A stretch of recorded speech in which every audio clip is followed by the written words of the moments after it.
click. Hi, Mickey. Hey, Bob. How you doing? I'm doing okay. I'm doing my taxes today. A little early, isn't it? No, if like you got 6 the months? 6 months extension from last year, Oh, you wind up late. doing them in early October. Yeah, we got a big tax refund just very recently that kept us, liquid, which is great. Of course, the bad news is the reason you would get a tax refund. It's because of the big loss you took on Blogging Heads TV. Yeah, and the general lack of personal income. Anyway, you obviously need the write-off. What write-off? The write-off from Blogging Heads TV. No, I don't get a. It doesn't work like that. It's just a net zero kind of for failing to earn any actual income. So were you gonna go to a fancy Hollywood party last time we spoke? I went to a party. It wasn't that fancy, but I did see a famous movie star the other day. I run into them every day. I swim in a sea of celebrity out here, but this was one who had actually has a connection to you, Bob. Julia Sweeney? No, does she have a connection to you? Yeah. Which is? She claims that reading my book put her on the path to atheism, and now she's a famous atheist. Which of the 3 books? The Moral Animal. Huh.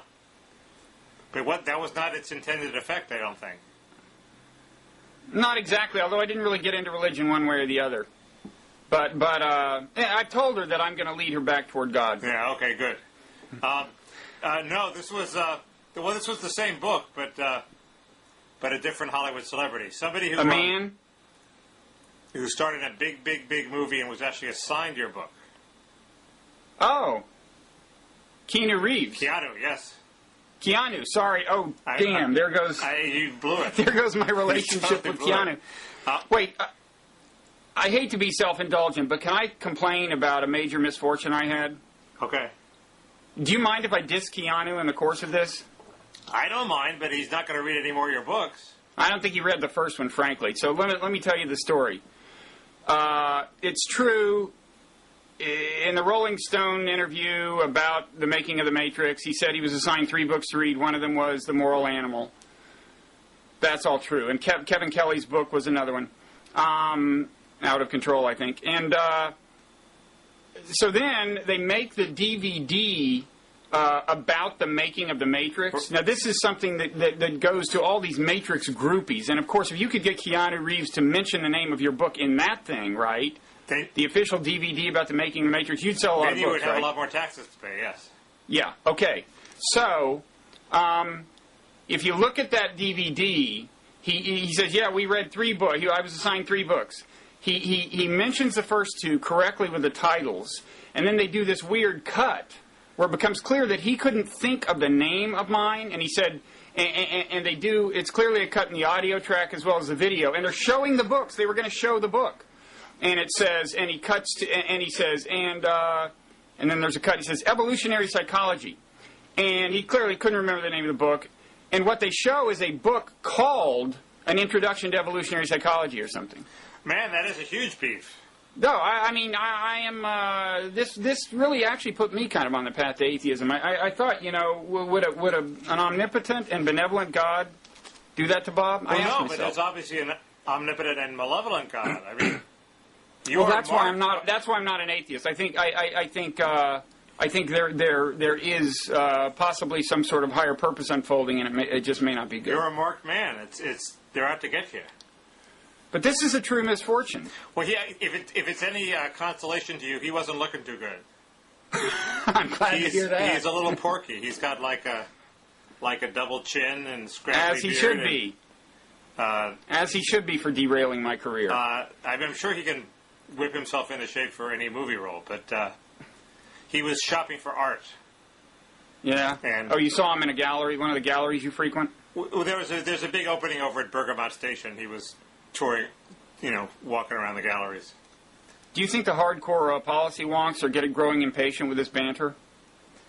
Yes, but don't people come? But we don't have much interesting to say about policy this week. Obviously not. Okay, we'll get to it. Sorry. But no, it's fine. But I have my little brush with celebrity too. We almost never go to parties, but we went to a party/benefit concert kind of thing, like with like 100 people. Have you ever heard of Jill Sobule, the speaker, the singer? I have. You have. You know of her? I Kissed a Girl. Yeah, that was one of her big hit songs. Yeah, She's good. She's great. She's good. She plays like the ukulele. Yeah, and we got like, my family and I got like, 5 minutes of FaceTime with her. We were rapping. She's a good friend of Julia Sweeney's. I'm getting plugged into this whole celebrity matrix. She's all over the place out here. You have to beat her away with a stick. Yeah. I'll bet that's been a big problem for you, Mickey. She's nothing out here. No, she's very nice. She's Have you met her? I'm for her. Anyway, let me just say... I saw her in concert. She was excellent. Yeah.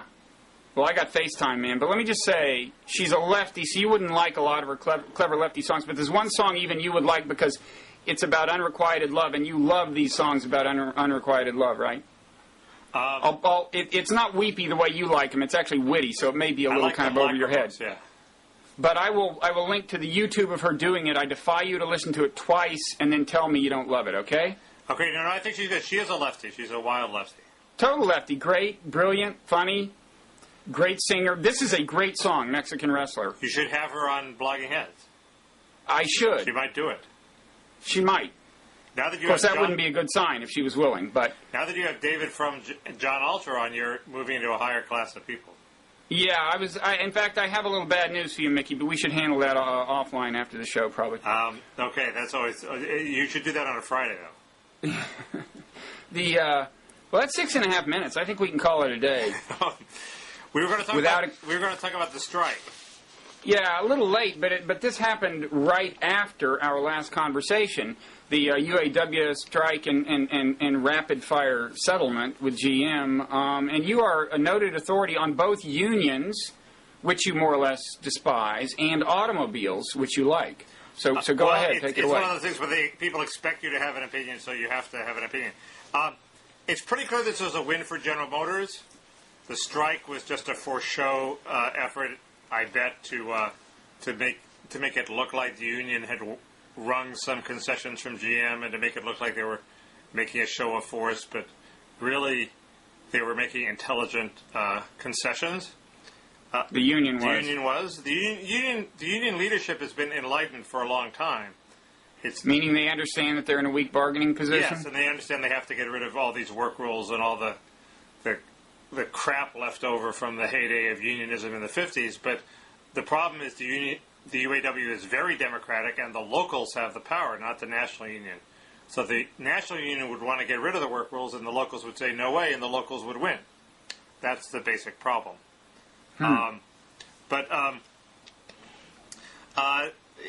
It looks. I couldn't figure out why. They put all their health care benefits in this trust now, and it's controlled by the UAW, so that it's the UAW's problem if health care costs rise faster.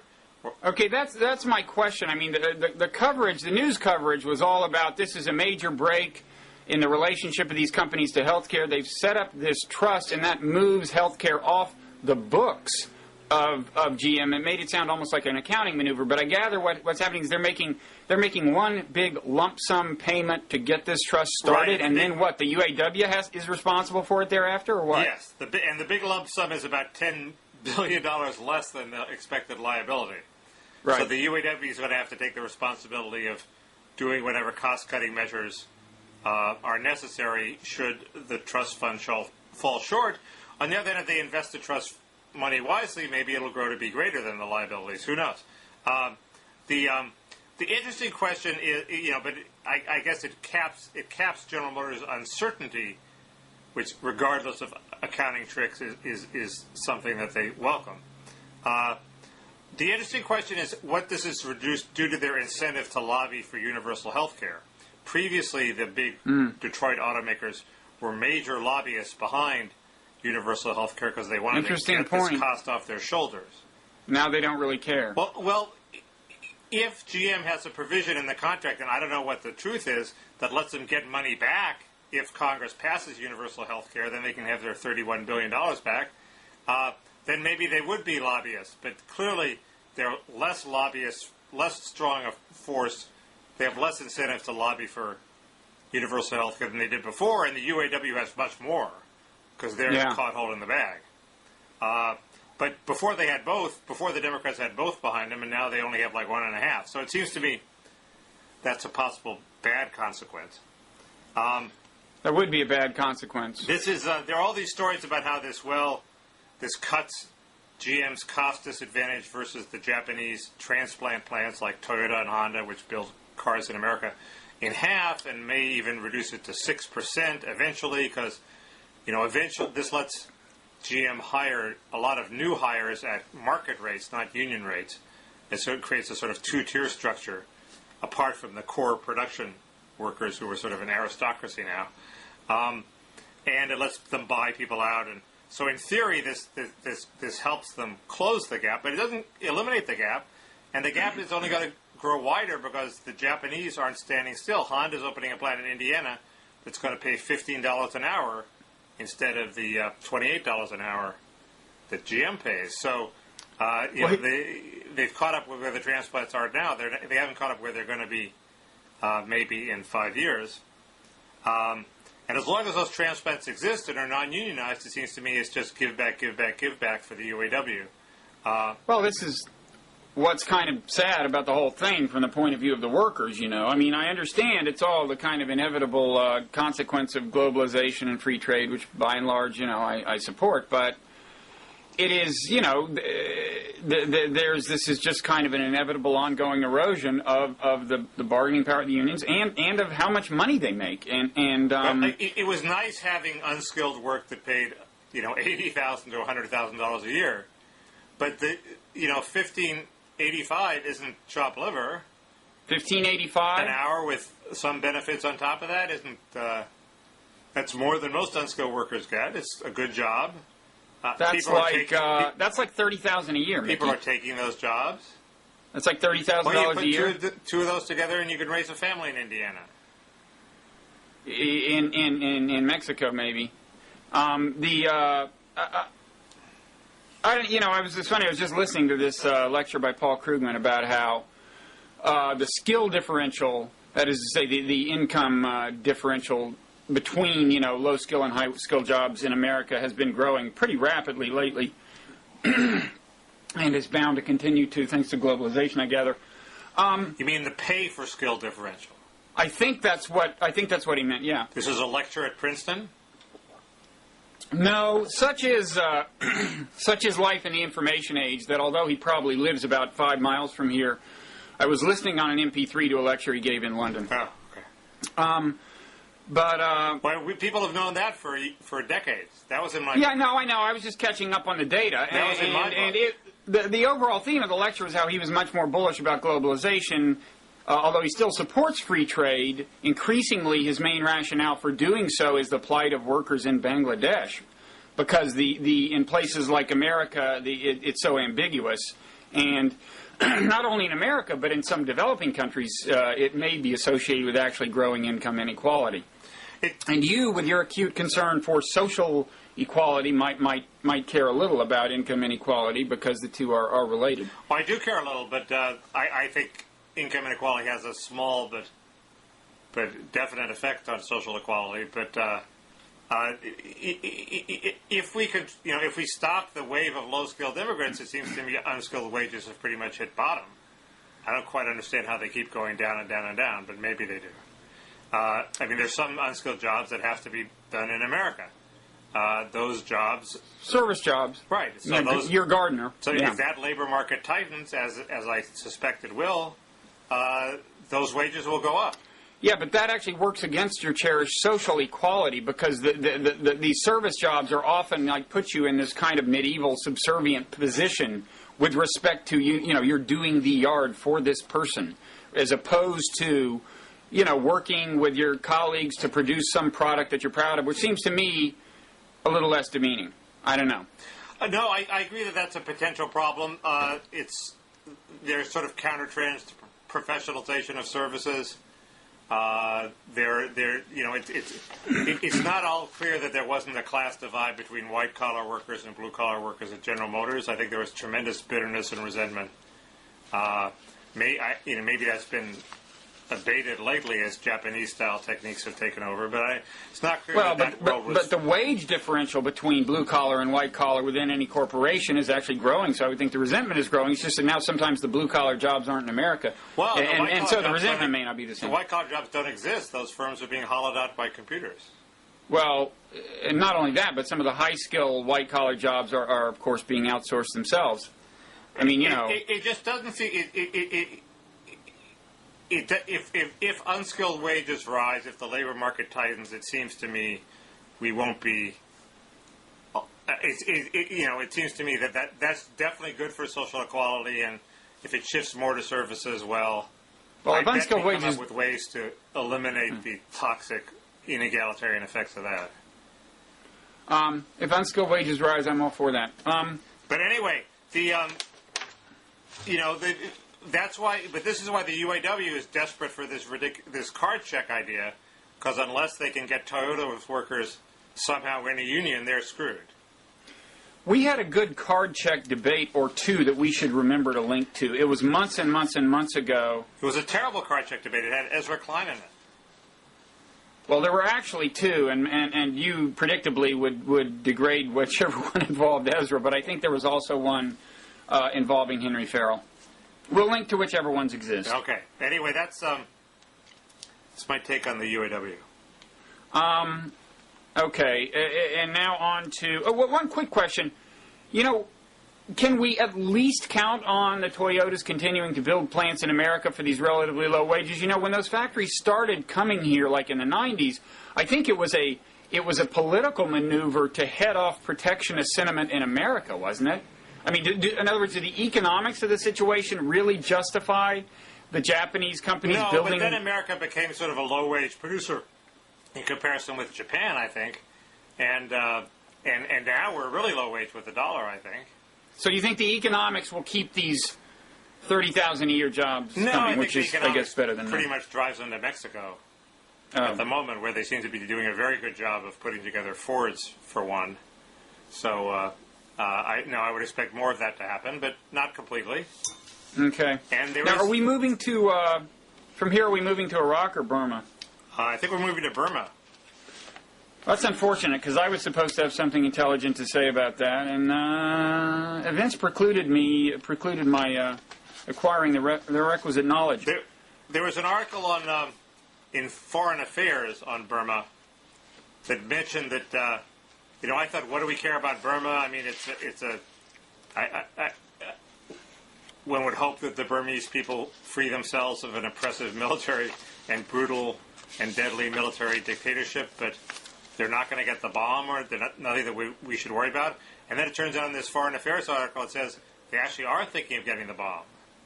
They're talking to North Korea, and they are, at some point, a potential nuclear threat. Although North Korea, big story in today's papers that China announces that North Korea is going to dismantle their any nuclear weapons, whatever's.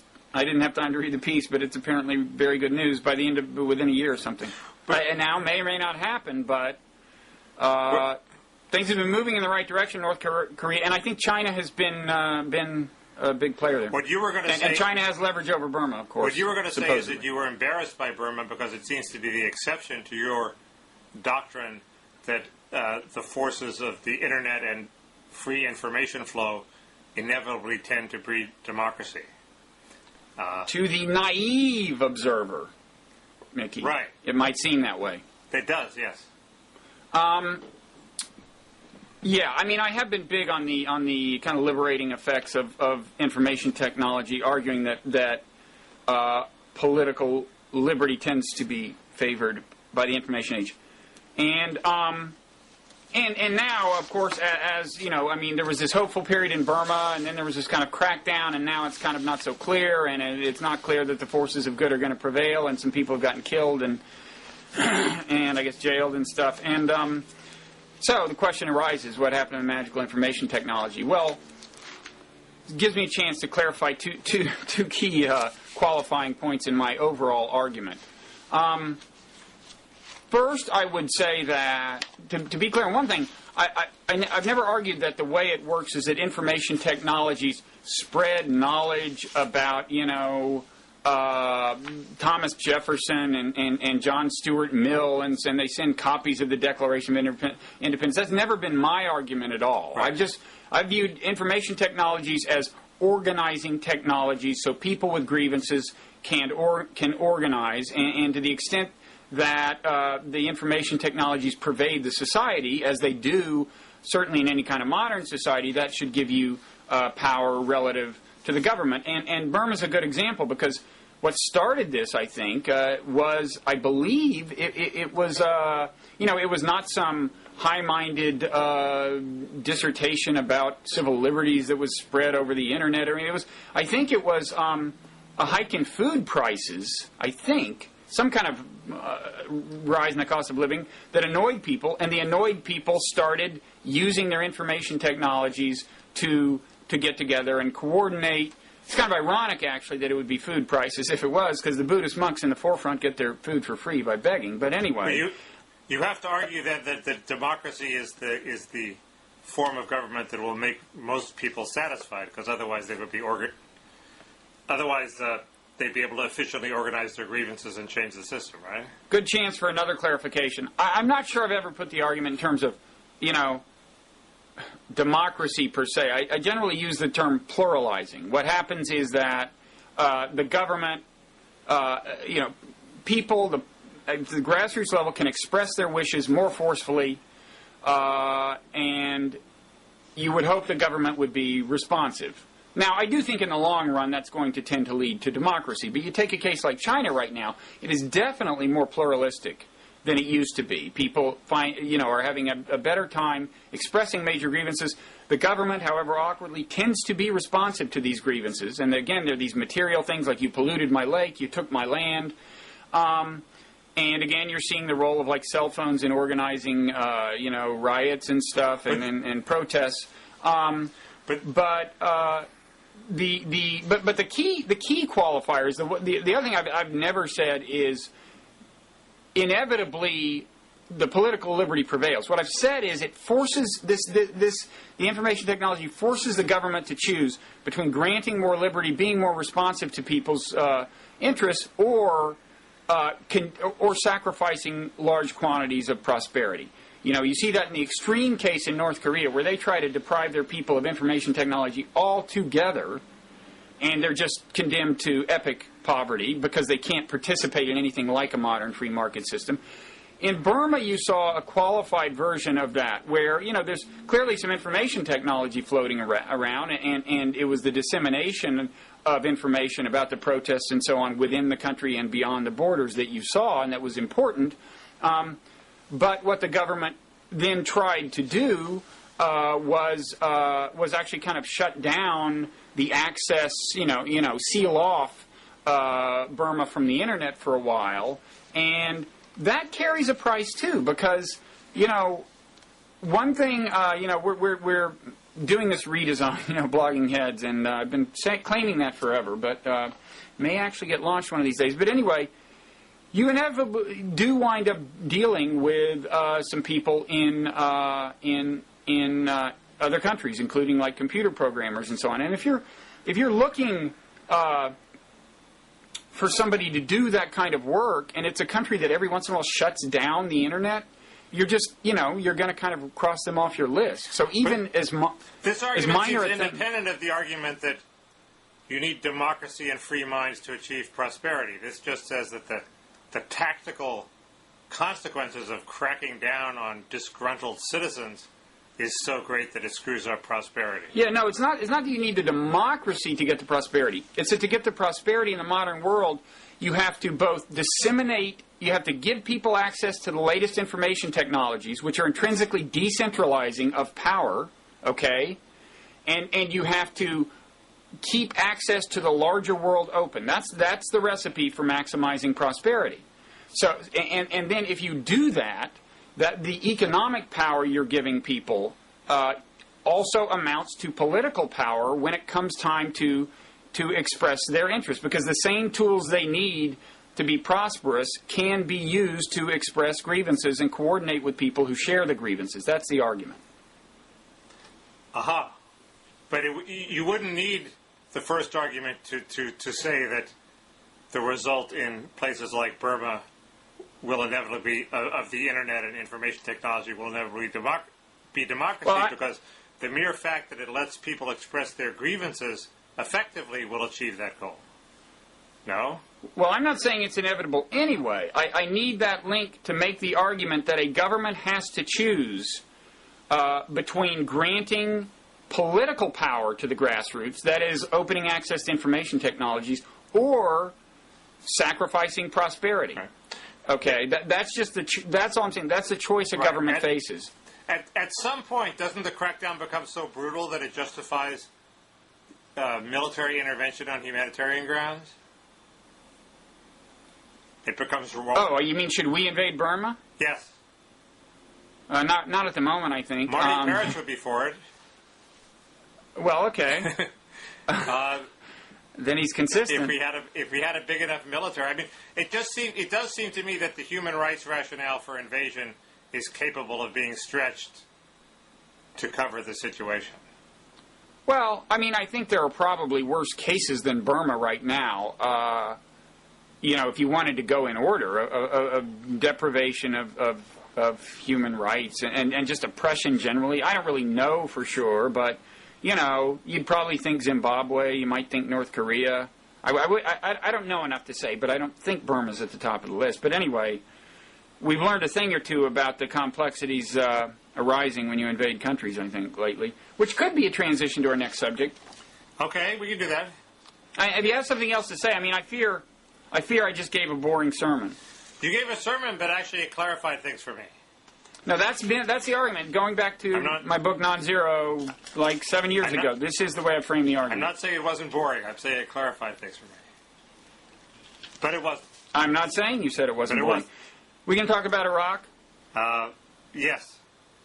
First of all, I realized very recently. Have you noticed that increasingly the official spokesperson of for Iraq-related matters is this Army general named Kevin Bergner? Does that ring a bell? I have not noticed that.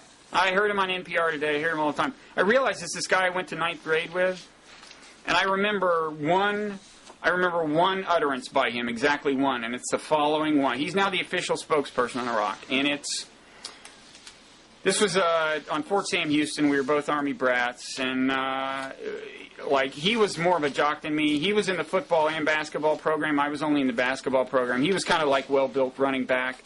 I was like both skinny and lacking in muscle tone, Right. Unfortunate comedy. The thing I remember him saying is, I said, it was like after practice or basketball practice, I said, I've got muscle cramps. And he looked at me and he said, Wright, in your case, we just call them cramps. Ooh. Yeah. Well, and I mean, I don't know. I think we need a guy with a more positive attitude than that heading up the PR effort in Iraq. He has a lively sense of humor. Well, I think it's probably wittier and more entertaining than anything he said in the course of his duties now, I suspect. Well, here's the story on the surge, okay? There are all these articles appearing. There's a big one by Bartle Bull in Prospect Magazine, which I recommend. Is that the guy who used to be Bartle Brees Bull? Beats the hell out of me. It's the most striking byline in the history of journalism, and it must be the same guy. He's abbreviating. I don't know. It is a great byline. No, it was a great one. And it's getting worse. I hope he doesn't cut it down to Bull. There's a John Podhoretz article. There's an article by an article in the American Thinker, basically all saying, "Hey, we're on the verge of victory." And when you read the Bartle Bull, the killing will continue, but it's on the level of banditry. The basic political decisions have been decided on a relatively sound basis. Iran is not going to control Iraq. The Sunnis are coming into the fold. The Shiites don't want to slaughter the Sunnis wholesale. They just want to gain control of Baghdad. Casualties are going down. There was a big drop in U.S. casualties this month that got mainly ignored by the press. If that goes on for a couple months, what's not to like? What's the huge fuss about? But you're not serious, right? I mean, all of that is an argument for things aren't quite as bad as they could be. I'm a pillow. I found the Bartle Bull article actually pretty. I'm skeptical, but I found it hard to articulate exactly why I am so skeptical. So what's the good thing that's come out of this?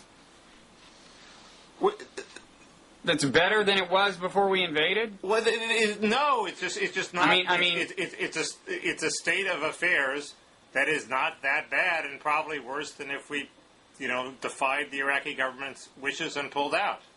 That it's not descending into horrible chaos. It's not descending into carnage. Oh, so you're saying that what's better now is better than it would be if we had started withdrawing a year ago?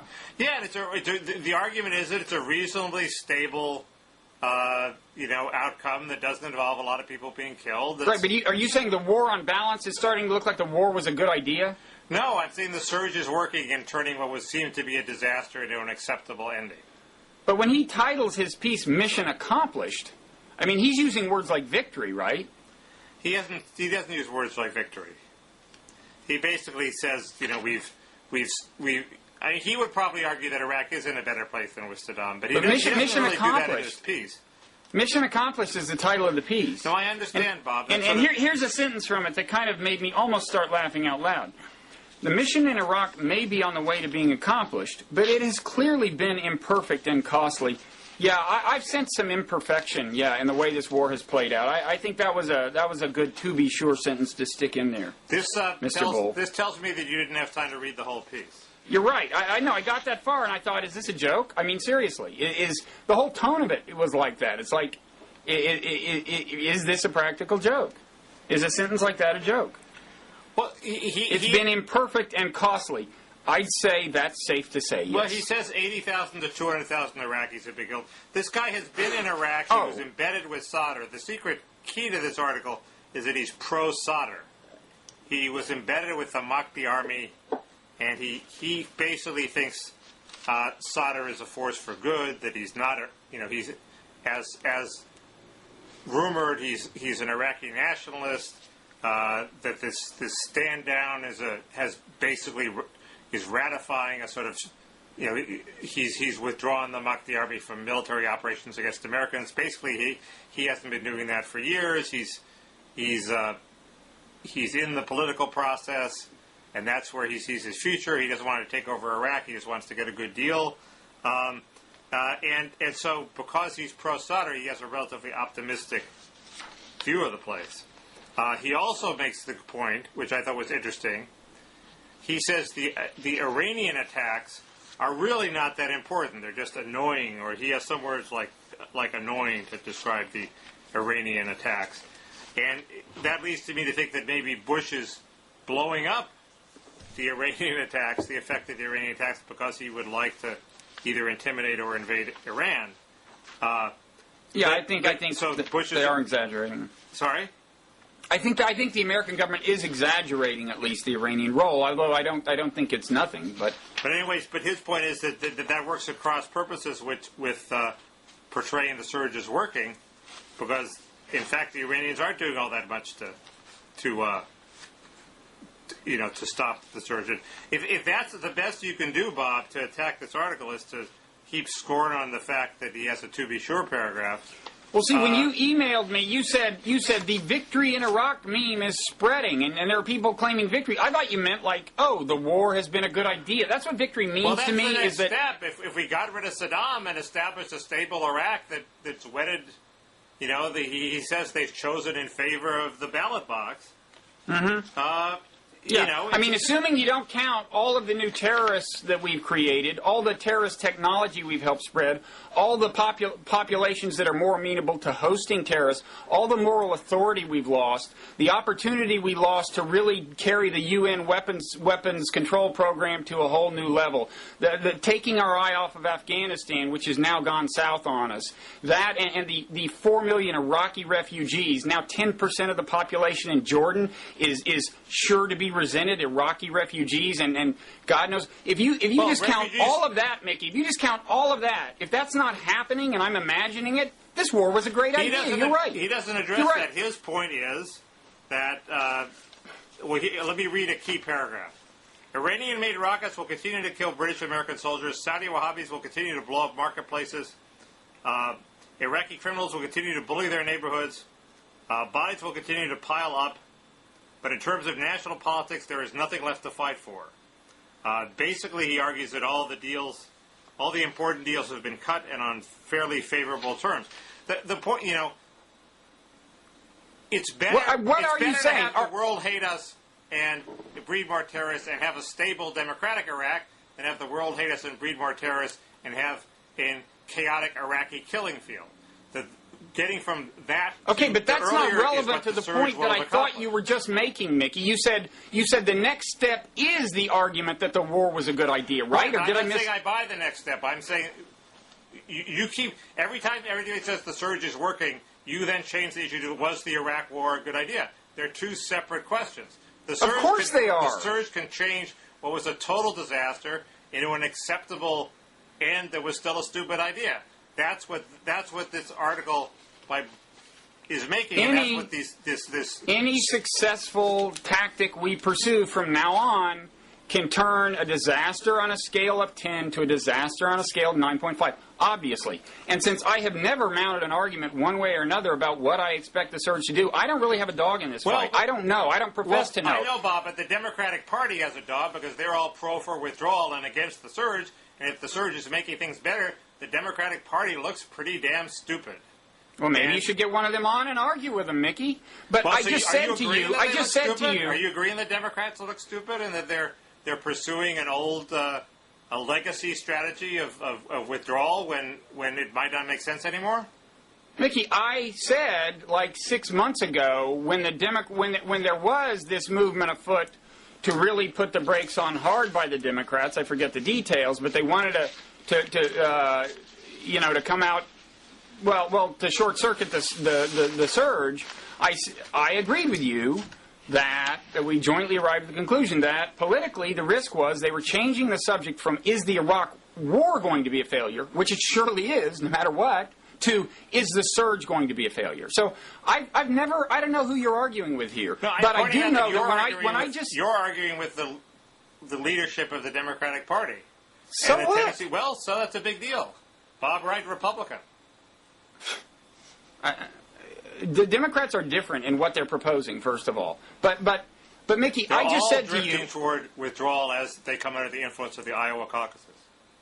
Well, I think withdrawal in a fairly short order is probably a good idea. That's not inconsistent with anything I just said about them trying to short-circuit the surge 6 months ago, okay, or 9 months ago. But what I just said to you was, are you saying the Iraq war is actually a good idea? And you said, well, yeah, that's the next step in the argument. Well, once you buy this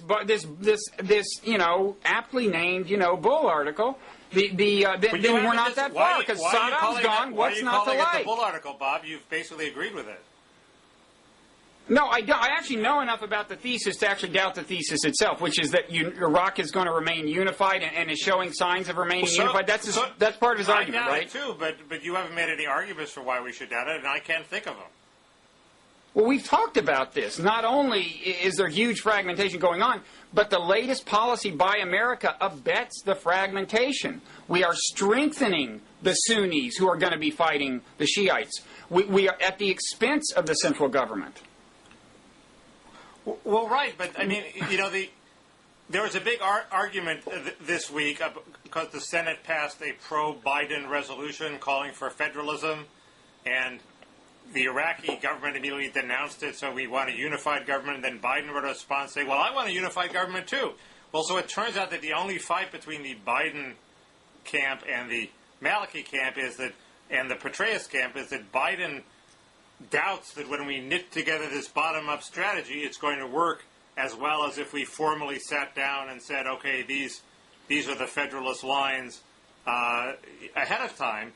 And I can't tell who's right in that argument, but they both provide for a central government. Biden is now running around the country saying, my partition plan is not partition, it's a central government. So what's the argument? All these things, I suspect all of these plans about a weak federalism are too optimistic about the prospects for unity, probably. But anyway, that's, again, an argument you're not having with me, really. Anyway, all I was saying is that the next step of the conservative war support is obviously, if it's established that the surge was successful, is to argue that, well, then the whole war was successful. I'm not saying I agree with that argument. I'm just saying it's obviously the next step of the argument they're going to make.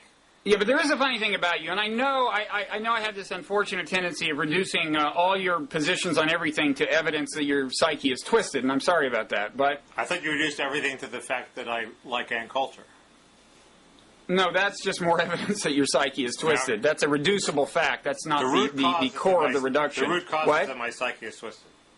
Well, it's that. I mean, it gets back to this idea of you always saying you're a Democrat, but your heart being, in my judgment, clearly with Republicans on pretty much everything.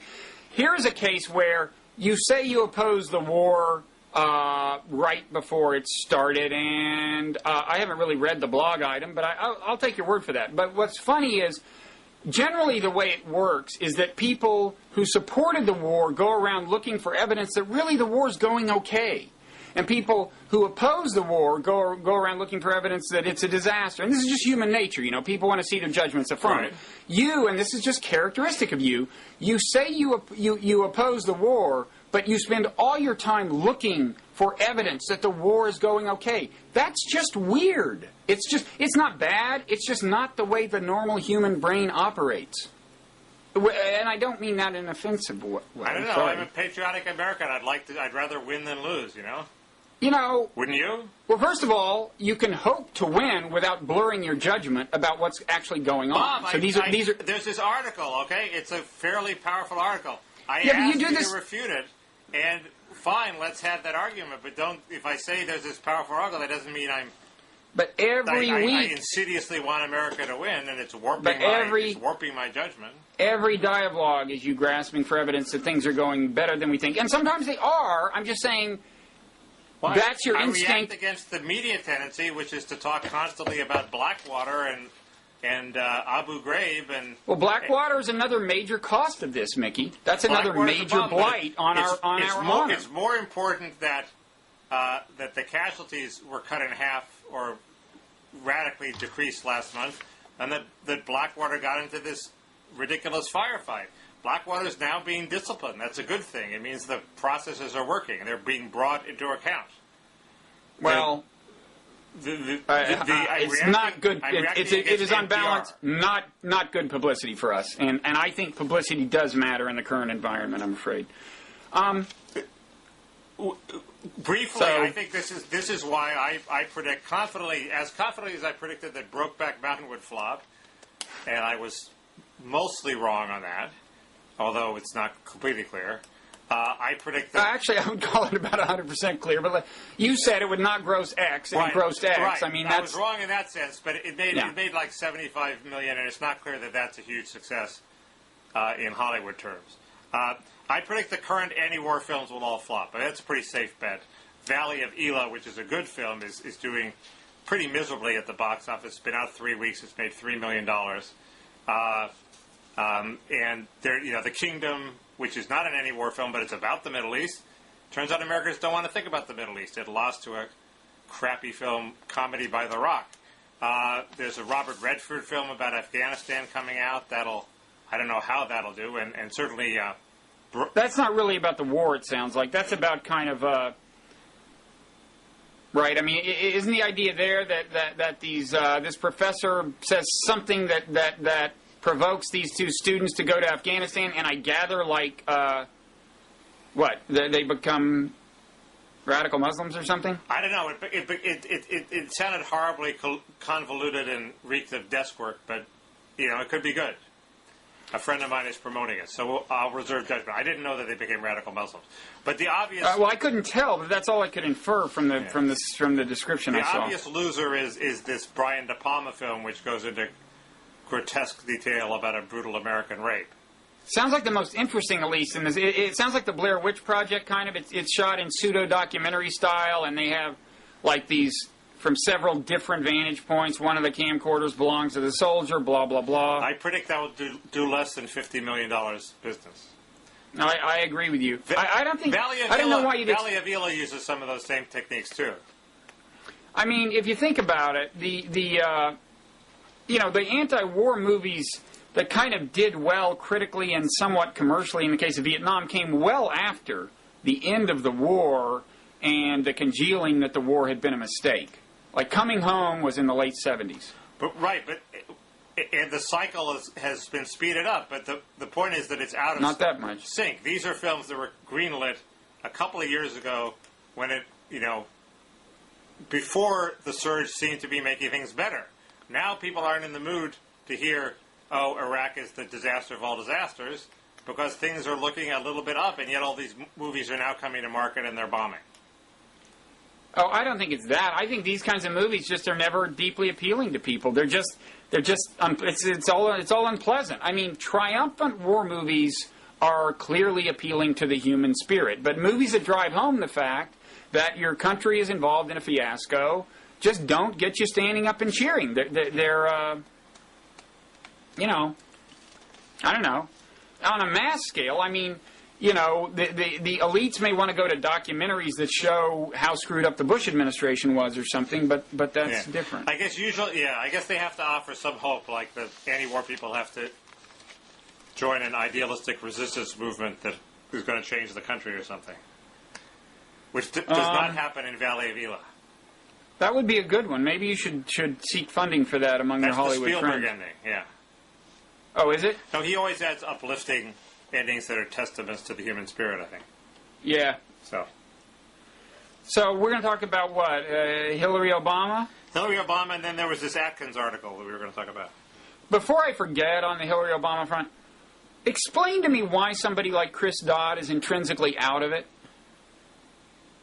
I mean, he doesn't have your classic chiseled, countenance, but on the other hand, he's no Newt Gingrich, right? He's not like, he's a plausible-looking leader, and he's a smart person, and why is it that from the beginning he's second tier?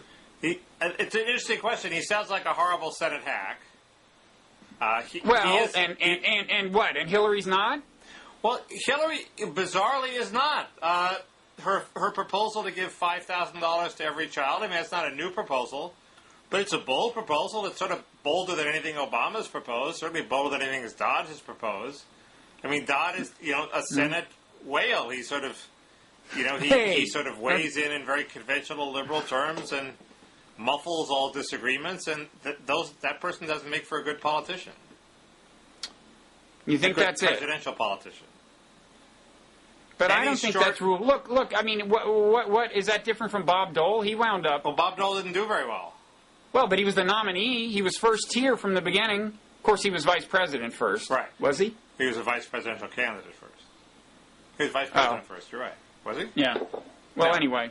I don't think so. Good question. We're embarrassingly So okay. I don't think Bob Dole was ever vice president. He wasn't? I don't think so. He ran for vice president then? I think he ran for vice president against Jimmy Carter and lost to Carter and Mondale.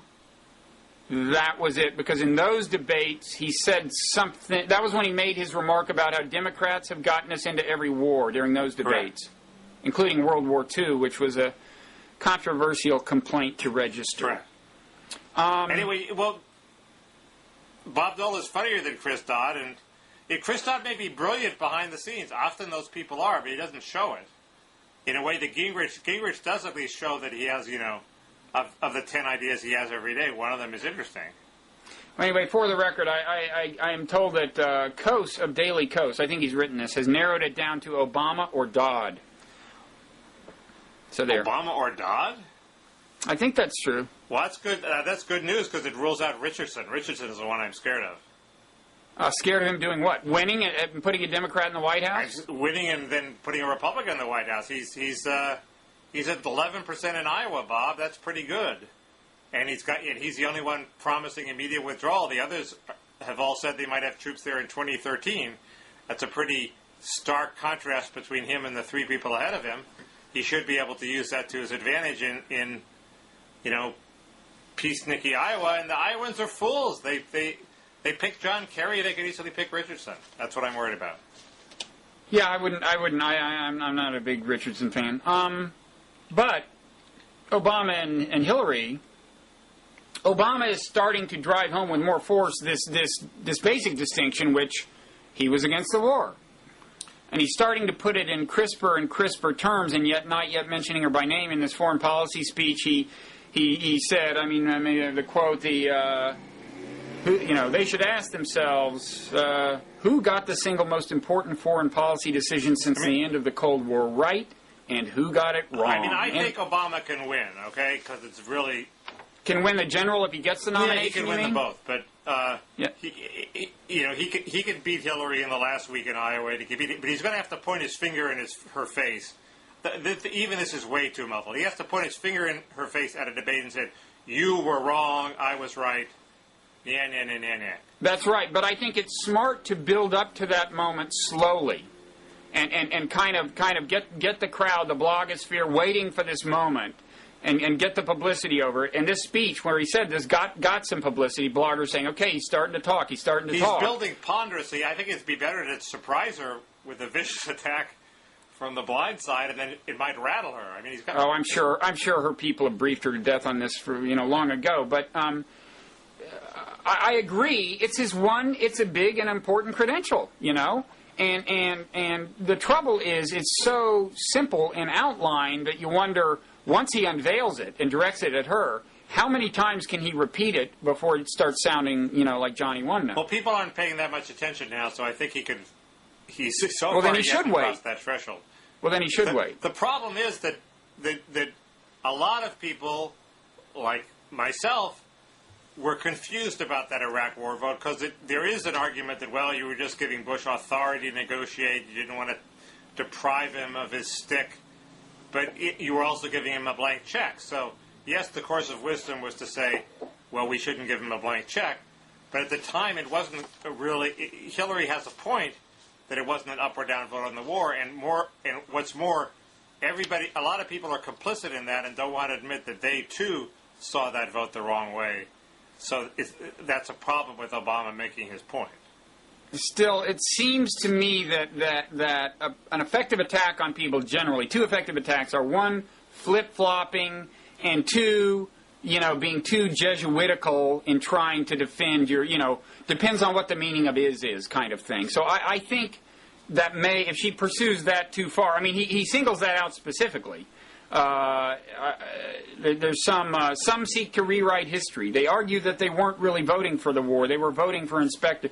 I think you can turn that into a, be responsible for your actions meme. Quit deluding yourself. You did it. You knew what was going to happen. And so on. Can't you just say, yes, I am responsible I take full responsibility, but I don't apologize? That's probably what she's going to say.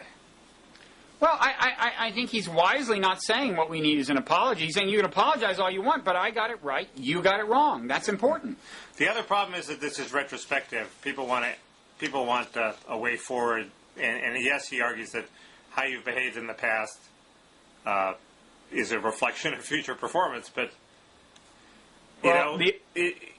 Hillary's whole achievement is convincing people that her future performance is going to be better than her past performance. Yeah, which has been pretty bad. The other thing is, maybe this is a product of him trying not to mention her by name, but he's indicting pretty large and influential categories of people. He's there's a line here somewhere about the whole foreign policy establishment, basically. And he's right, but, that includes a lot of people whose opinions matter. Because virtually the whole foreign policy establishment did support the war. He's taking on Fareed Zakaria. What? He is taking on Fareed Zakaria. That's right. Taking on pretty much everybody. Did you see this thing in the Washington Post about the advisor listing the foreign policy advisors of all the candidates? No, I didn't. It's good. It's interesting, and it's true that Hillary's by and large a little more right wing. People more likely to have people who supported the war. Michael O'Hanlon is a Hillary. She has Holbrooke and O'Hanlon and people who supported the war, and he doesn't. Martin Indyk, Leslie Gelb, a somewhat, I would say on balance, clearly to the right of Obama, and hawkish crowd. Obama, there's one little thing I don't understand. Now, Dennis Ross is signed on with Obama. Huh, I didn't know that. Yeah, mystery there, because he's like a Clinton guy. The other odd thing is that Robert Malley has also signed on with Obama. Malley was part of the Ross mission at Camp David, and there was later a split between them where Malley insisted that actually the deal Arafat walked away from wasn't so irresistible, and we made big mistakes at Camp David and so on. So this huge split, I thought, between Dennis Ross and Malley, and now they're both on the same team. Well, it won't be the first time that's happened. No, but I mean, Ross generally seems to me to have drifted to the right. I think he's signed on with the Washington Institute of Near East, Near East policy? That kind of right-wing, the reliably right-wing Middle East voice on Jim Lehrer's news show always comes from from them. So that's odd. What about this Obama nuclear initiative? You see, Matthew Iglesias was all enthusiastic about it. I don't quite see why it's such a big deal, since what I worry about is terrorists getting the bomb, not nuclear, like current states disarming. And since we're still going to be producing uranium, first of all, the initiative is to say, well, I don't understand quite how this reduces the threat of terrorists getting the bomb. It's not stopping knowledge of how to build the bomb. Well, the initiative is to get rid of banish nuclear weapons from this planet. That's what he came out for, right? Well, right. So that means that and Edwards has, and Hillary hasn't done that. So that means that if the Burmese generals get the bomb, they rule the planet because they're the world's only nuclear superpower? That's the traditional argument against complete disarmament, even though complete disarmament is the theoretical implication of the nuclear non-proliferation treaty. That's a traditional kind of sober aversion to complete and then you withdrawal. Get the argument in this disarmament. Pajamas Media article I read, which is, well, then everybody says, well, we're not going to be real nuclear powers. We're going to have all the knowledge to build the bomb, but it's all going to be virtual, so we can build the bomb quickly if we need to counter Burma. And but once you've done that, once you've said it's okay to be a virtual nuclear power, then you sort of increase the chances of proliferation, because how do you stop Brazil and Iran from saying, oh, we're not going to be real nuclear powers, we're just going to be virtual nuclear powers, just the way Britain and the United States is. We won't have nuclear weapons. It's a little harder to stop them from reaching that stage of all we have to do is implement our plans. To my mind, it is such a long-range thing in terms of when you could actually get it done. I mean, it's not easy for me to imagine a world in which there was truly complete disarmament where I felt safe. I mean, I think I might like, in the end, a power I consider responsible like the United States to still have some. I don't know. I'm not convinced that it's doable in the long run. But in any event, it would take so long to do it in a satisfactory way that it strikes me as essentially a rhetorical flourish for practical purposes in this campaign, and I would suspect, if anything, a handicap in the general election as a position you've taken. Don't you think? Well, this is all about winning Iowa, Bob. Well, I know that, but I'm just asking. I mean, some things you say to win Iowa and they don't hurt you in the general, and some things do. This could be one, except that he has the advantage of, there was this op-ed signed by George Shultz and Henry Kissinger, which he can point to, that basically seems to say something similar. So he can say, I'm not saying anything that George Shultz and Henry Kissinger didn't say. Okay. But why get in a car and go somewhere you don't want to go? If you don't want to go to full disarmament, why proclaim it as your great goal? I don't understand. Well, in the case of the Non-Proliferation Treaty, it was effective in getting a lot of countries to sign on, and it. But between you and me, it's all a fraud? Don't tell anybody, and don't worry, we're not telling anybody when we say it right now. I may have a number of comments to talk about. So if we're going to move on to this little moderate centrism distinction, that's a hardy perennial. We can save that for later. Yeah, let's do that. Well, okay, there is a natural transition to the comments, okay, from what we were just talking about, because some of the comments are about the Iranian nuclear standoff and an idea that I've probably trotted out in front of you on Blogging Heads for heading it off peacefully. And it has to do with Israel's nukes. Does this sound familiar? It does sound very familiar. But you can't quite articulate it. You're saying that we can offer as a negotiation bait that we will get Israel to reduce its nuclear stockpile. They might have to reduce it marginally. That's not necessarily an intrinsic part of the program. In fact, what's interesting, I mean, see, I had... Why don't you explain what the basis of it is? Okay, here's the deal. I had this Al Jazeera correspondent on earlier in the week, which is the kind of information you would have at your fingertips if you ever looked at the site. But anyway, I thought I would use that opportunity to ask him if my initiative would sway opinion in the Arab world. And the idea is this. Initially, the way I formulated the idea, it was like, look, first of all, okay, Israel's not going to disarm. Let's be realistic. Let's also be realistic that even though they're not a declared nuclear power, everyone knows they have nuclear weapons. They're not providing any new information if they admit it. So what I was saying was, Israel come out, very much in the spirit of the Non-Proliferation Treaty, say, look, our goal is a day when we can have a nuclear-free Middle East, decades hence, if it can truly be verifiable and secure. As a down payment on that, we will, what I had initially said was, they apparently have 200 or 300 nukes. What I initially said was that they would actually decommission 10 nuclear weapons as a show of good faith and let inspectors observe that. Not let inspectors know where the rest of the nukes are, but also let inspectors observe them shutting down the Dimona reactor, and they could, of course, restart a reactor 20 years down the road if they had to. But anyway, and say, in exchange, we want right now super intrusive inspections in Iran and blah, blah, blah, blah, blah, and beginning, several years down the road, bringing the whole Middle East into some kind of inspection regime and so on. So, now, I've tried this idea out on two people, a Washington arms control expert and this guy from Al Jazeera, and both of them said the same thing. They said you wouldn't even need to decommission those 10 nuclear warheads. This would so change the storyline and reshuffle the deck if Israel just admitted that they have nuclear weapons and signed on to some kind of inspection regime to verify that they're not making more or whatever, that would really change the landscape and put massive pressure on Iran to play ball, pressure from the Arab world and also from Europe. That makes no sense to me. Israel says we'll go from 300 to 290 bombs, and Iran says, okay, well, we don't need any bomb at all then. 290 to 0 is a lot worse for Iran than 300 to 1. It's possible that Iran would say no.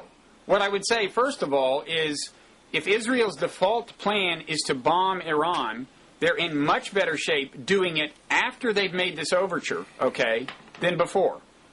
I mean, my basic argument is this whole thing makes sense from Israel's strategic point of view and from America's.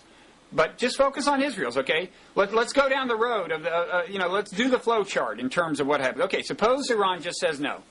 Well, then whatever Israel does, they're in better shape to, if they want to get stronger sanctions on Iran, they're in better shape to do that. If they want to bomb Iran, they're in better shape to do that. I can't believe that this offer you're having Israel make wouldn't be almost unanimously derided in the Arab world as a ridiculous sucker bet. And so Israel wouldn't get all that much PR advantage and moral advantage from making it. Well, first of all, again, the Al Jazeera they wouldn't become less popular in the Arab world for it, okay?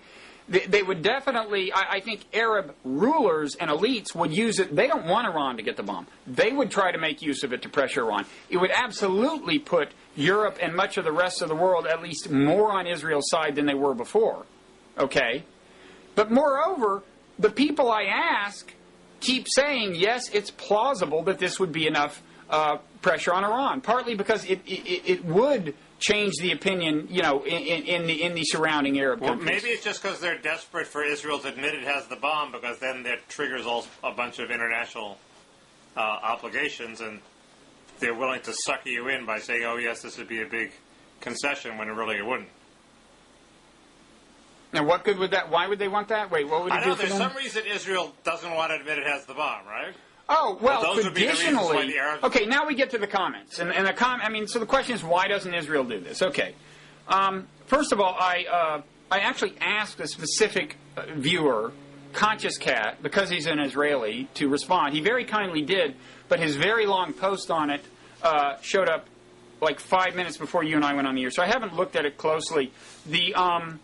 But he basically seems to sign on to a line, at least in part of his comment, that was put forth by the commenter anarcho-fascist, which is to say ambiguity. Bob is ignoring the fact that Israel's nuclear ambiguity increases its effectiveness and deterrence. They want to keep the world in the dark as the blah, blah, blah. I don't think that's true.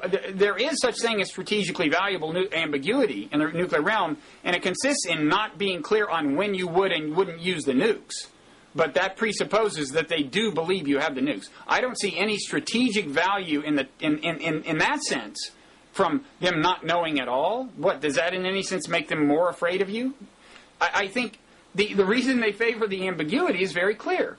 Because the U.S. is a big ally, and it's pretty awkward for, back when it wasn't clear that Israel had the weapons, it would be awkward to admit that, yes, they have nuclear weapons, even though the U.S.'s stated policy is that it wants anybody with weapons to be in the NPT, and Israel's not in the NPT. But now everyone knows Israel has the weapons.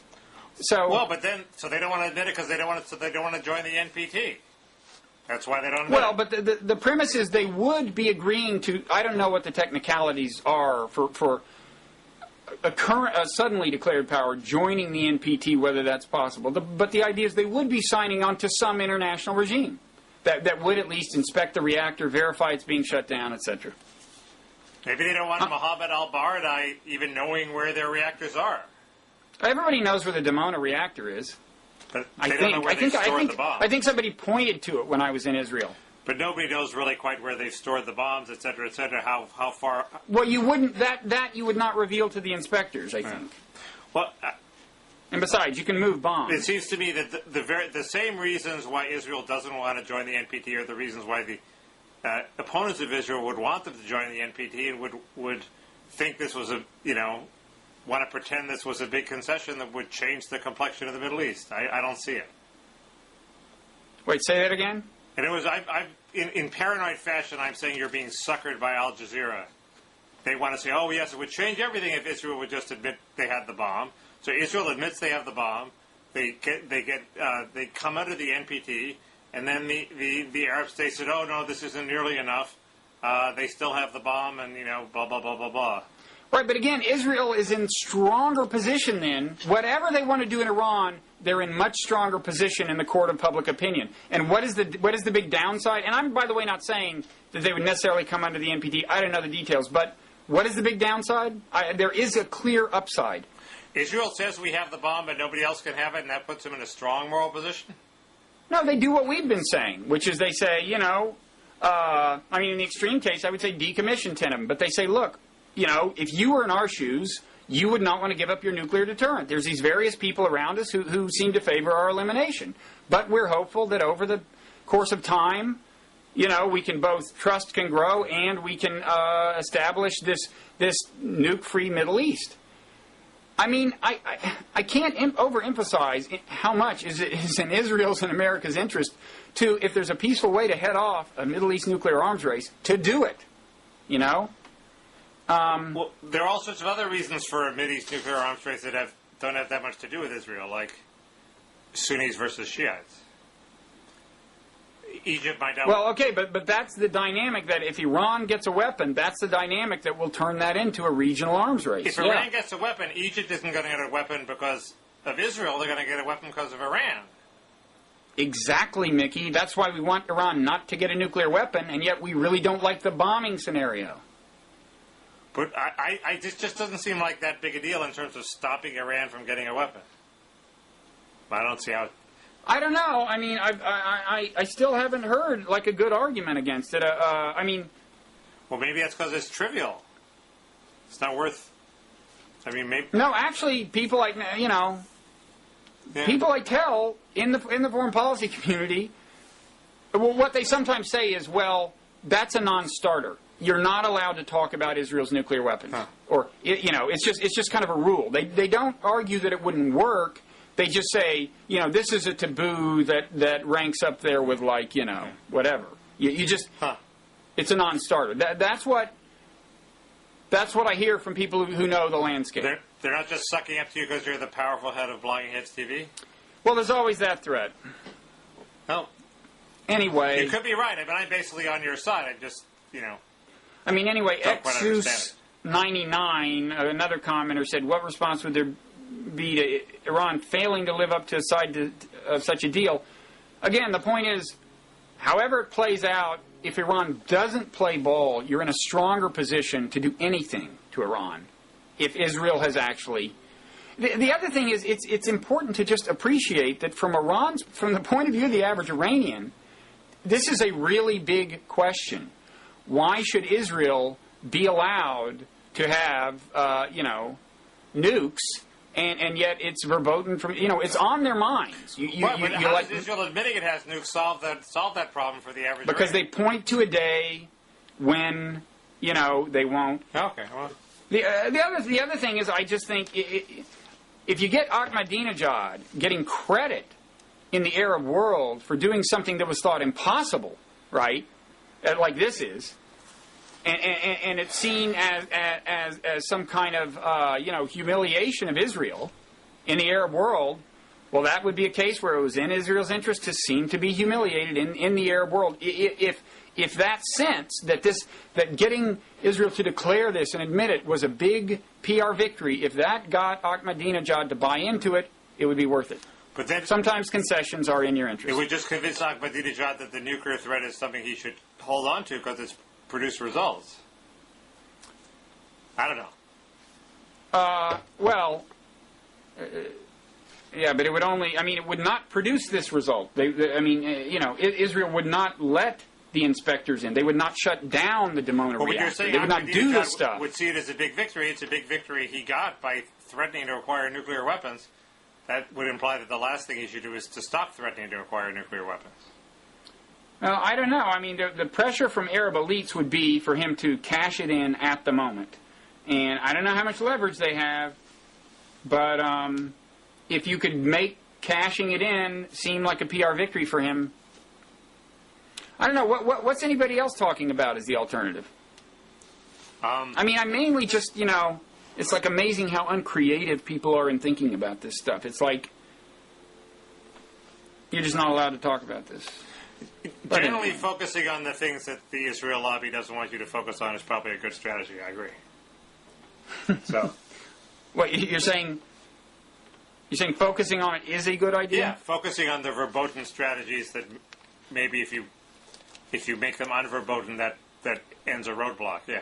Well, I do think this is a case where the things that are the taboo that is supposedly in Israel's interest in this case is really not in Israel's interest. I think there are actually a number of those cases, but anyway. You've brought peace to the Middle East. Once again, I don't know. You don't seem totally persuaded. I haven't seen a killer counter argument in the comments section so far. I got to say that. This isn't my bailiwick. I'm just suspicious. Quickly, we got some good dingalinks last week from Simon, Willard, and Nate, and we posted them. Before the last one, then they provided good dingalinks again. By the way, Nate, I mentioned that he's the man who knows too much, right? And we might want to send somebody down to talk to him. Yeah. Turns out he's left Arkansas and he's in Georgia. He's on the run. And I think he's feeling the heat from us. But anyway, we're still in hot pursuit. Let's see what else. Oh, dingalinks. I think we should revive this thing we used to do, this dingalink of the week thing. Okay. And some sort of reward should be mustered. I mean, you think it's too much of a pain to send the cherished signed copies of your books out, right? Yeah, I think it's too much of a pain, but why can't you just, give them a shout-out on the air?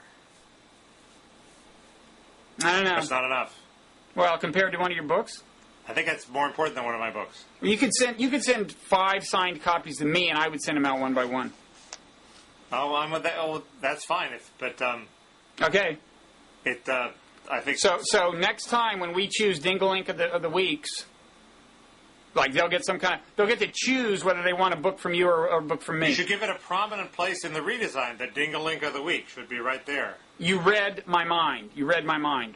Okay. There is going to be a place for viewer-generated ding-a-links that have viral potential. You just have to get your Burmese programmers on the case, and you can't reach them because the hunters cut them off. I genuinely apologize to viewers because I've been talking about the redesign for so long. And I've been saying any week now for months, so I shouldn't bother to say it now, but any week now.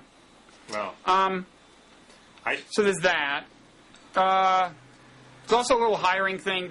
I'll link to the type of job type of person we're hiring more of. There will be a link in the side about this kind of a job called content editing. Man, that's about the fifth job opening I've seen in a week for, a young, brilliant editor on the web. I mean, if you're a young, brilliant editor, you have a lot of job openings available on the web. We have two kinds of job openings, actually. This one is more like, the one we advertised 4 weeks ago is what you're describing, I think, the kind of what we were calling a managing editor position. This is more like a part-time thing that might be done by, say, a grad student or conceivably even a college student or something like that, a little more casual. It does require the level of brilliance you alluded to, but doesn't pay as well. Yeah. But it pays. It pays. $18.58 an hour? $14.58 an hour. No, they might graduate to that after 12 to 14 years of labor. So you're paying sub-Honda wages. Starting out at sub-Honda wages. That'll all be made clear on the link. Yeah. Okay, now, I also just wanted to say, remember we were having that moose off, Mickey? Yeah. Where's my moose? Oh, and we were like,